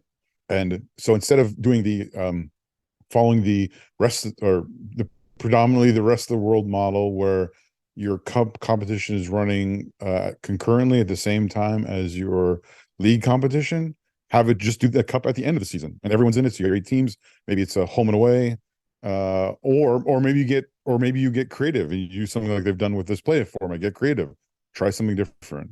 So that's what I wish they would do. And I think, to be honest, I think they had, and they could still change in the future. They have the opportunity to do that, to do something that's different. And I hope that that would be something that they might look at in the future. Having said that, I think that what they're doing this year is a significant upgrade on multiple levels. And I wonder if someone like, someone who's with the league, like a Christian Jack, I wonder how much Christian Jack was encouraging them, with some of these alterations, or, because I don't think this was just like the owner sitting around thinking like, oh, what can we do? I think they had some. Well, I wondered how much the MLS one had played into it, because MLS has got 62% of the teams in, and with 5 out of 8, that's also 62% of the teams, and you've got this play-in game, much like MLS has got 8th v 9th playing in. Yeah. The only other difference is there's not obviously a group stage, thankfully. No, yes, thankfully. But no, but this because this, I don't know about you, Michael. I don't know what your experience was growing up in Scotland. This format reminds me of some of like the playoff tournaments I played like in indoor soccer in college, where you had a smaller number of teams. In the playoffs, it was like similar thing would happen. Like if you won your first game, you were then in the final. It's like curling. It's like you've got repechage. Yeah. So if you lost that first game, you still have another opportunity to get back in it. Yeah. Get to the final, because I played tournaments that were very, very similar to this, but I think we might have only had 5 teams. The format was, I think, identical to what they're doing. And so I think it's kind of nice because it's different. It's creative. The biggest thing, though, I think, the biggest alteration, the biggest change that will help is like you said, is the positioning counts more this year than last year, where teams are like, oh, if we come second or third or fourth, we don't feel it's that big a deal. Now I think it is a big deal. You want that game to be at home. You want to be able to have that in front of your supporters, win that game, move on, and go forward, get the jump to the final or make it to the final or whatever. So, and then having an extra team, I think, means you're going to see hopefully 7 or if not all 8 teams vying to make that postseason. Well, you would hope everyone's going to be in it for as late as possible, that there's not going to be an Edmonton that's cut adrift. Yeah. And I mean, that was one of the things when I was chatting to Phil DeSantis. Phil had mentioned, he said, if you look at last year, he's like, even with Edmonton, with everything that they went through, they were still winning, they were still taking points, they were still battling right to close to the end. Yeah. And he just feels that this league is so good and it's just getting better and better, and he feels that the structure that they've got at Valor's now got a better footing on and off the pitch, and it's just getting better and better. Halifax will be looking to turn things around with their new head coach. So it's an exciting season. We're going to start to ramp up our CPL coverage over the next couple of weeks. We'll be doing our interviews with some of the head coaches. Definitely want to try, and if we can get all 8, we'll try and get all 8, because I think we did 4, maybe 5 last year and then ran out of time in the end. So we'll try and get more of those done. But that's it for our CPL chat. We've still got one more part of the show to go, and now we're going to be turning our attention to the national teams. And we'll be back with that after this. Hi, I'm Ryan Gold, and you're listening to the AFTN Soccer Show.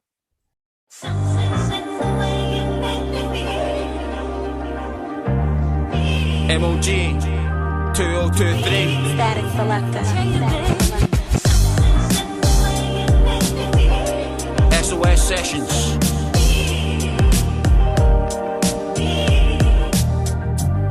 Don't need the creature comforts, don't need the beach in the summer, don't need an easy lover, I don't need to keep it 100. Streets is a mother. People look here eating each other, screaming murder as they're marching to the beat of the drummer. Hear your number, catch your Z's in the slumber. Rest in peace to my people who recently deceased. I grieve for my muckers, feel my brothers when they speak on the gutters, bleeding on cutters, praising he who's above us for my supper, cause Jesus suffered. Fuck it, he's another run as a gunner. Keep it jumping in this motherfucker. I'm barely hearing a murmur, gutless suckers. You're dealing with an evil rubber ducker. Hide your heat under covers and feel the hunger of the hunter. Your buds are hummers, your buds are banners. You keep on getting dumber and dumber. You bunch of fucking nutless wonders up and comers. These cunts are goofy looking bubble gummers, publicly pumping each other ugly bobby sucking bummers. One wonders, if I was as fickle as half the fakers, would I get to kick about with the movers and all the shakers? Say your prayers, cause baby there's layers. They who dares, primo impeccable, perennial, pivotal, truth sayers, tune slayer. Welcome back to the AFTN Soccer Show on CITR Radio 101.9 FM. And kicking off this part, we're back to Scotland. Glasgow rapper Mog, and that is a song that was released earlier this year called Milestone. And it's a milestone time for the Canadian national teams. The women are about to head to the World Cup in Australia and New Zealand. The men starting their first post-World Cup cycle since 1986, and this time knowing that all these games to play, they're going to be at the World Cup in 2026. I want to start off by talking about some sad news this week, Zach. Heartbreaking stuff. Janine Becky is going to miss the World Cup. She tore her ACL in her right knee with the Portland Thorns. She's going to have surgery on it. She's out for the rest of the year. And with everything that the women's been going through just now, and Janine's been kind of spearheading a lot of that, this is just absolutely heartbreaking for her. Yeah, totally tragic news for Janine. We saw this, last year with the men's team going to the World Cup. We saw it for people like obviously Max Crepeau, Scott Kennedy, even Danielle Henry, to a lesser degree, a smaller injury. And just really, really, I feel really, really bad that for her. She, as you said, she's a massive part of the team on the field and off the field, and so just feel horrible for her. I love the Becky family. Drew's an awesome dude, and she's an amazing footballer, and so I just feel really bad for her. It'll be interesting to see, unlike a Max Crepeau, it'll be interesting to see what role she can play in terms of maybe traveling with the team and being a part Yeah, I of was the wondering team. about that because Max wanted to go down, but he was But he advised couldn't. He literally couldn't because of when his surgery was, you couldn't fly for so yeah. long or whatever. So he there was no way he was allowed to. Scott Kennedy's parents were there. I got to hang out with them, got to talk to them. And they were like, yeah, Scott's rehabbing and stuff. And we're like, oh, like, did he want to come? They're like, he couldn't be here. Like, just like, I think mentally he couldn't be, it would have been too hard for him to be there. No, It was better totally for him get to that. focus on his recovery so he could get ready for the season. I mean, I think they'll definitely want Janine there. Oh yeah, you would imagine. The only thing is, it's such a long flight that if you've just undergone surgery as well, it's The timing of that might be, the thing that makes the decision, because it's literally, mid July at least is the tournament. So I was listening to an interview with Max, and he literally, that's what he said. He said, it wasn't even an option for me. It was like, because I had surgery, or the type of surgery, or what they had done, or whatever it was, he couldn't fly for X. He could not have flown until like the 15th of December or something. So it was like, only if they had made the final, maybe he could have flown or something like that. Well, we wish Janine all the very best for a speedy recovery. And I mean, as you said, it's so hard. You've worked so hard. It only comes around every 4 years. And then, thankfully, she's still young. She's only 28. So there's another World Cup in her. The men's roster was announced this week. Oh, yeah. Some new faces on it. Is this the start? I think it's pretty obvious that it is. That it's the changing of the guard. I mean, you've got a Tiba on it. Which that's surprised weird, me a little bit. I don't know if this is like one last hurrah for him. Is it to give him a home farewell? I was wondering that, because it has to be, right? They're away to Curacao on Saturday, and then the following Tuesday they're at home in Toronto against Honduras, both games in the Nations League. I do wonder if this is like a farewell to the national team from Atiba.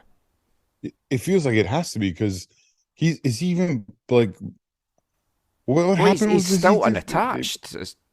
Right, exactly. So maybe he wanted to go out unattached, like go out like so many players came into the national team. But no, it felt weird. Atiba is a legend in Canadian football, so if this is how he wanted to do it, or he requested or whatever, or John just like, yeah, we need him one more time or whatever.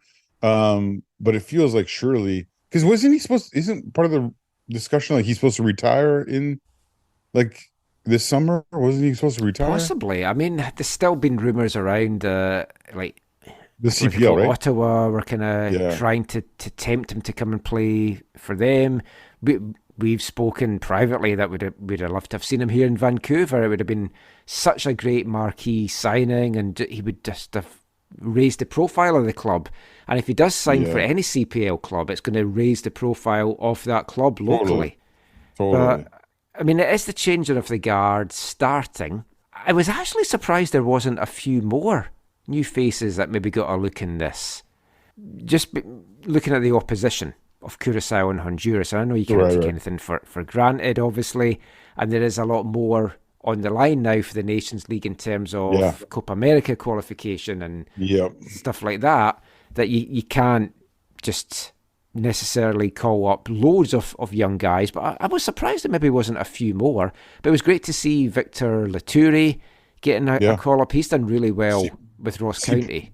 CPL alumni, yes, right? and Dominic Zator, former Whitecaps 2 player, that when he was doing so well in the CPL, I did wonder, would Vancouver have another look at him? But he's gone from strength to strength over in Europe, doing well in Poland now, and it's great to see him getting this call up. He's such a nice lad, and just him and Laturi, because Laturi him and William Akio signing for Ross County. It's not a sexy, fashionable club, but it's the ideal kind of European club to go to if you're going to join one that's in the UK, because you're in the top flight, so you're getting tested against the likes of Celtic and Rangers and all these top guys, but you're guaranteed that if you're a good player, you're going to be getting regular playing time in that team. And he's really thrived in that environment. He's done really, really well. The team's had its ups and downs this year, and they are in a bit of a relegation battle, but he's been one of their standout guys. So delighted for both of those. And as you said, more CPL guys getting that call-up, or ex-CPL guys, we should say. Well, no, it's very, very encouraging. I think this will happen more and more, and I think, again, it just shows the pathway, right? I think that's the thing. Hopefully then this lets players say, well, okay, maybe I'll go to the CPL for a year or two, and then we'll see where that takes me. And, totally. I mean, you've seen it with Joe Waterman and stuff like that. My big disappointment, obviously, is Spoonie is not in the squad. Yeah, and he's fully fit and everything? He is, yeah. Oh, yeah. But St Johnstone's been having a bit of an up and down season as well. And again, I think that's just the start of looking towards the new crop of talent. Because what they need to do, they need to bring these guys on board this year and next year to see what they've got, to have that kind of firm focus going into the last 2 years leading into the World Cup, I feel. Yeah. Two also, I think that you talked about, you're surprised it was so strong. There were more younger players. I think, too, Herdman wants to build on what they did in CONCACAF and World Cup qualifying, and not just have that dominance as a one-off, but to maintain it. And so I think these games, they really want to show that, we had disappointing World Cup, but we are still CONCACAF dominant. And so I think, they like you said, because of the Copa, these games are so important that they don't want to have any slip-ups. And I think more so they want to control these matches, and they want to bang in a bunch of goals, which they most certainly should. Yeah. Last thing just to talk about, we've mentioned about the World Cup in 2026. All excited for that kicking off in the three countries. Last week, FIFA approved a revised format for the 2026 World Cup. It will now be what we had talked about, we hoped was going to be the case. 12 4-team groups, partly stemming because there was concerns, which we talked about as well, about collusion in the last group games. Yeah.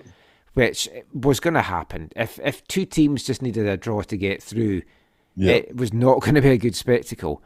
Under the revised format, the number of games played as well are increasing by 40. So from 64 to 104. And the number with this many games, could they not let in every nation? Just have like single elimination knockout? I tell you, that's going to pretty much come. I think in 2034, 2038, that's going to be what it is. It's just everyone's in. It's a bit crazy. I mean, it is. 104 games. The finalists would have normally been playing 7 games, and they're going to be playing 8.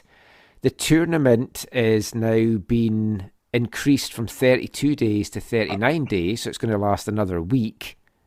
Yeah, how's this going to go down with all, I guess, do they have it? They probably have this wiggle room with all the holds on the stadiums and I would think so, yeah. Oh, yeah, because there was holds from before and after and stuff like that. Yeah.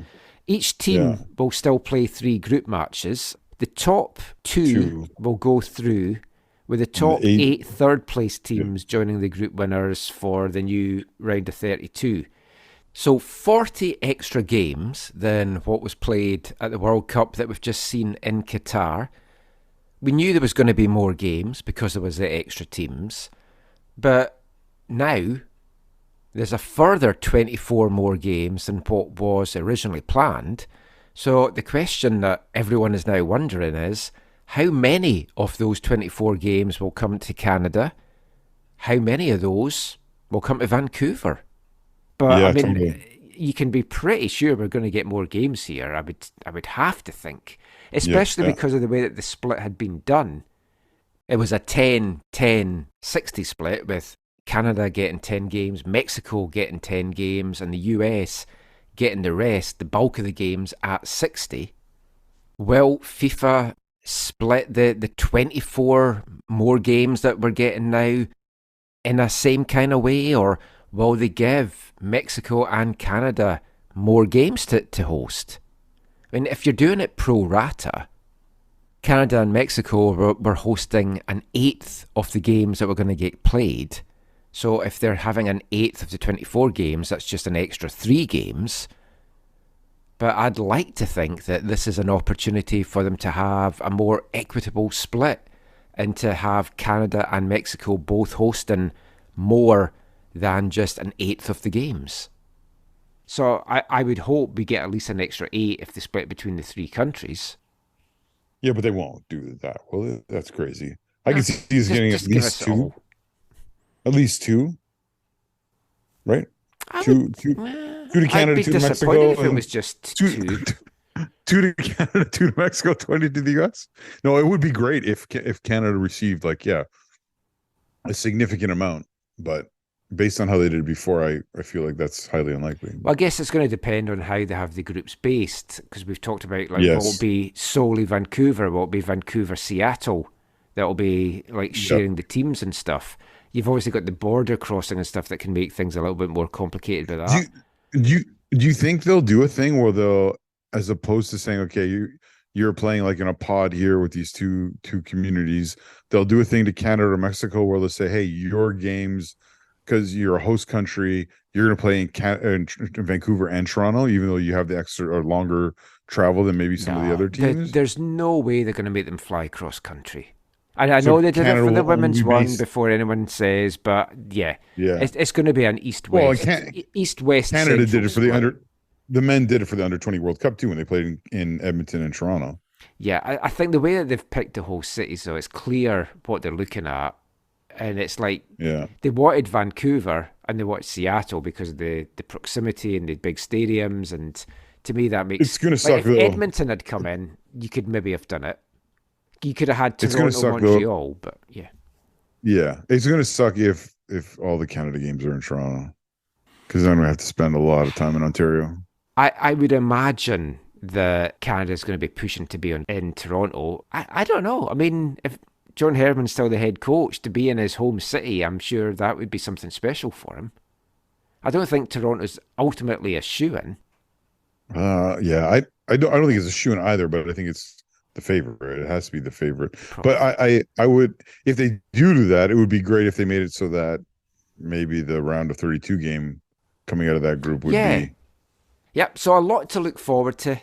I'm already counting down the days to 2026. Well, that is pretty much it for this episode of the show. But of course, we can't go without bringing you this episode's wavelength. And we're continuing Football Violence Awareness Month here at AFTN.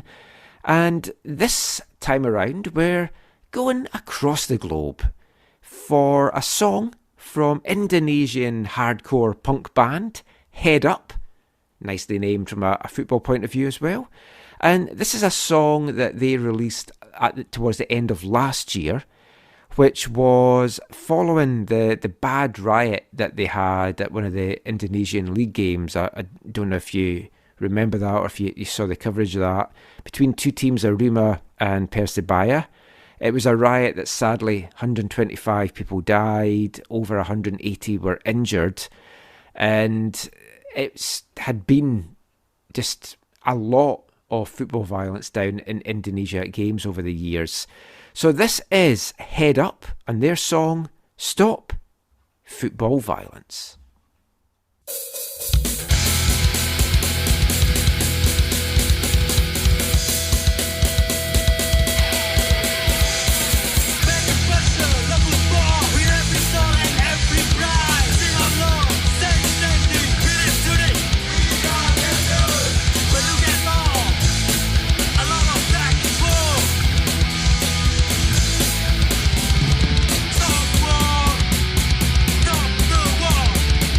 Stop war!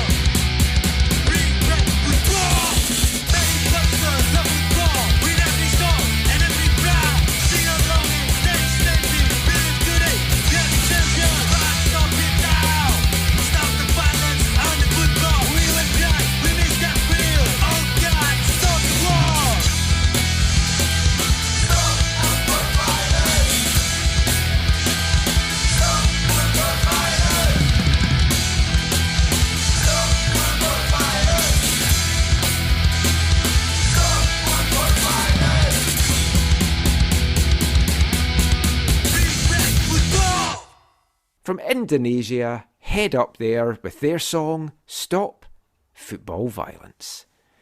That is it for this show now. Just before we go though, Zach, any final thoughts? Anything that's caught your eye this week? No, yeah, it was great to connect with some people at the game at Willoughby at the Langley Event Center. Looking forward to Mineral Park on this Saturday, March 25th. Was it 7 or 7:30? Think it's 7:30. Yeah, if you get there at 7, that's not a bad thing. So yeah, come out to that. Come and be a part of that. Oh, and also just to talk about that as well, if you go into FC Tigers' page, they've got a flyer that if you scan the QR code, you'll get a ticket number. Now, you don't need a ticket to attend the game, but they are doing a promotion where they're giving away 20 season tickets for Vancouver Football Club, and it's only to people that have scanned that QR code and got a ticket number. So if you're heading along to the game, definitely do that. Yeah, for sure. So yeah, come along to that. Yeah, if you want to be involved in supporter culture around Vancouver FC, fvfanatics@gmail.com. Be in touch. Lots of exciting and encouraging things are happening on that front, and really looking forward to the first game in away to Pacific, and then of course the home opener on May 7th as well. So yeah, exciting times. And this last weekend was just a glimmer, just a taste of it, and looking forward to more. Me too.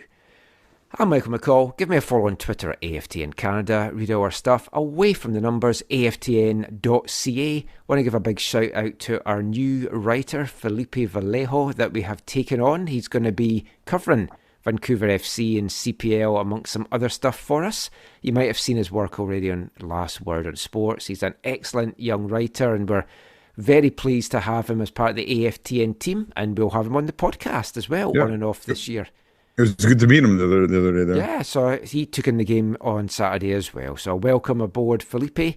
We'll be back with another episode of the show soon. Until then, thanks for listening. Take care. Mon the Caps. Mon Vancouver FC. But most of all, mon the football.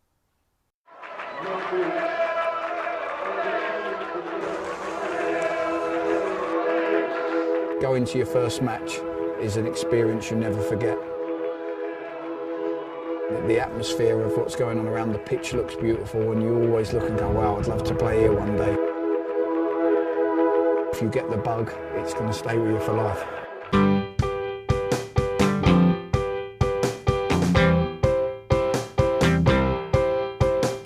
10 minutes left. Yeah, but there's still some time. It's not the final score. We need more than the numbers we're given. Show us you live and breathe the game. You're more than a name. That's what we came for. We can bring you more than the score. Every story. Let's take this thing off of the field into the real world, away from the numbers, away from the numbers.